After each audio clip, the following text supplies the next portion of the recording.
This is a map of the land of Israel. I pointed out the Sea of Galilee, the Jordan River, and the Dead Sea so that you can get your bearings on where we are in the world. The small orange triangles represent the mountainous areas in the land of Israel. This map also shows the highway that ran through Israel. This highway was called the International Coastal Highway.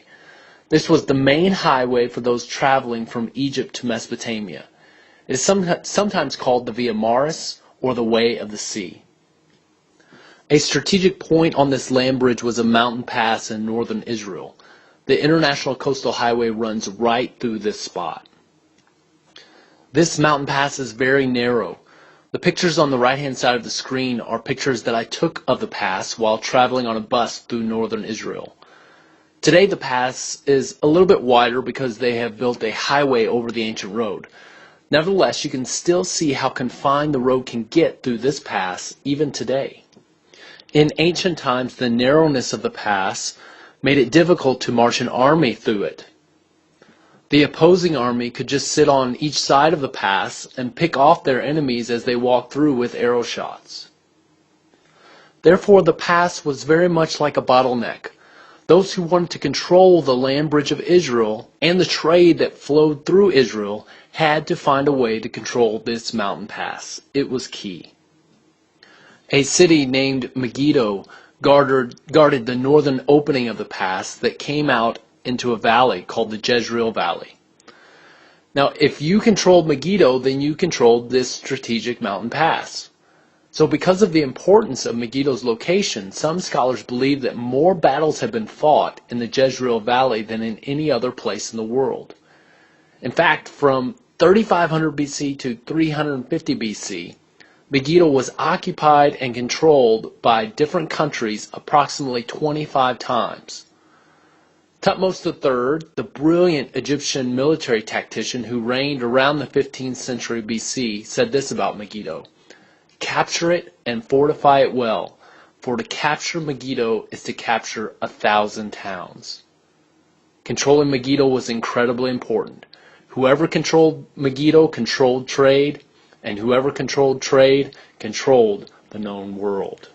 Israel did not always control Megiddo through Old Testament times, but when they did control Megiddo and the mountain pass that was near it, they were greatly blessed. One example of this blessing was during the reign of King Solomon. The Bible tells us that King Solomon fortified Megiddo along with two other cities along the International Coastal Highway, Gezer and Hatzor. We still have the remains of the six-chambered gates that Solomon built in each of those places. Solomon's control of the International Coastal Highway during his time, and specifically the Megiddo Pass, was one of the reasons he became the wealthiest Israelite king ever. The scriptures describe the Queen of Sheba, an outsider who had heard of Solomon, coming to the land of Israel to see the greatness of Solomon's kingdom herself.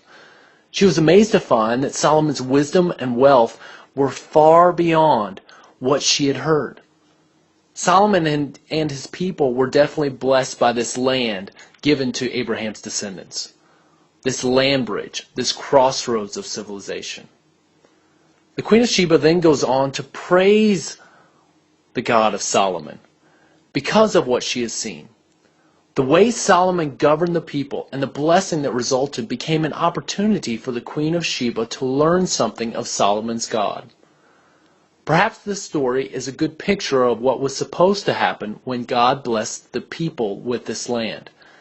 They were not only supposed to enjoy the goodness of God themselves, but they were to be His witnesses to the travelers who passed through the land. As I mentioned to you before, some scholars believe that more battles have been fought in the Jezreel Valley fighting over Megiddo than any other place in the world.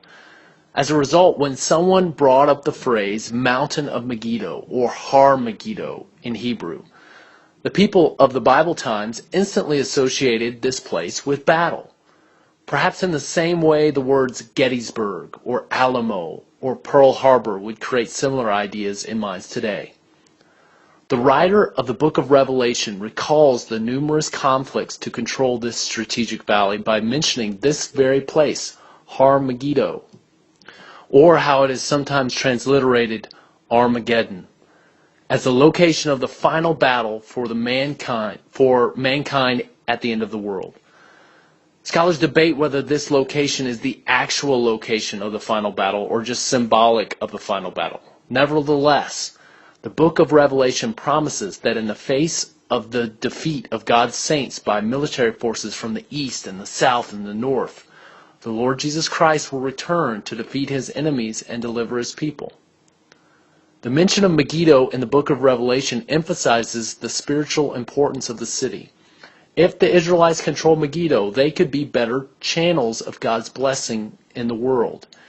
If the Israelites controlled Megiddo, more travelers through the territory would learn of God and would be influenced for God's kingdom. So Megiddo was not only the battleground for world politics, culture, and money, it was also a place of spiritual battle for the hearts, minds, and souls of people.